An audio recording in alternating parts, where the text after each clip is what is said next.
אבל מה זה צריך להיות? היא שוב לא מוכנה לאכול והיא זרקה לה את הצלחת. זה דווקא משעשע. היא גם אמרה שאתה מפלצת מרושעת ושהיא שונאת אותך. מה?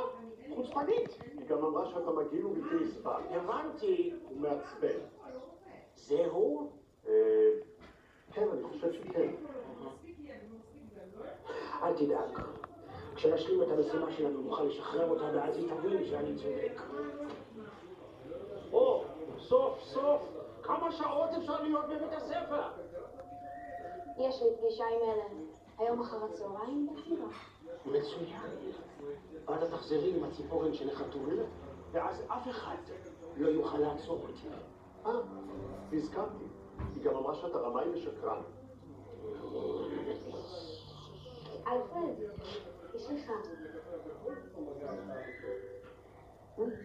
תודה.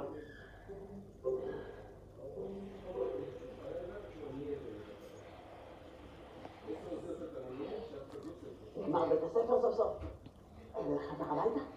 כן. יופי, אז אני הולך לדבר איתו. ואז אני אכין לך פסטה, כמו שאתה אוהב. אני לא אוהב. מה קרה? אני כבר עצבן אותך עכשיו.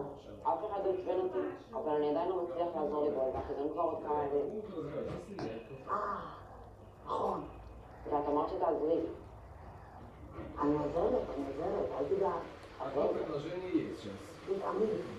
אפשר לעזור למישהו, מישהו יודע שעוזר לו. וככה גם אני. אני עוזרת לך, אבל אתה לא רואה שאני עוזרת לך. אולי גם אני יכול לעזור לי בו, אז בלי שהוא רואה שאני עוזר לו. אולי. עכשיו אני צריכה ללכת. אני אעזור לך. אני מבטיחה.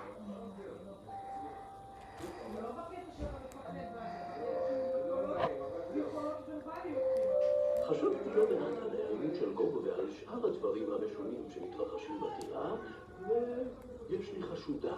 גם לי. נראה לי שאנחנו חושבים על אותה אחת. שנאמר יחד? 3, 4 ביאטריס.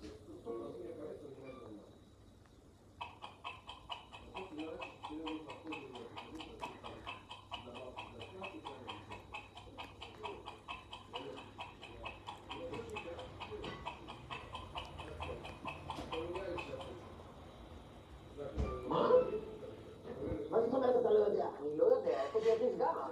אבל היא חברה שלך, לא? חברה? כן, אני חושב. כלומר, עדיין לא הגדרנו את זה ממש. את חושבת שכדאי לי להציע לך חברות? מאיפה אני צריכה לדעת?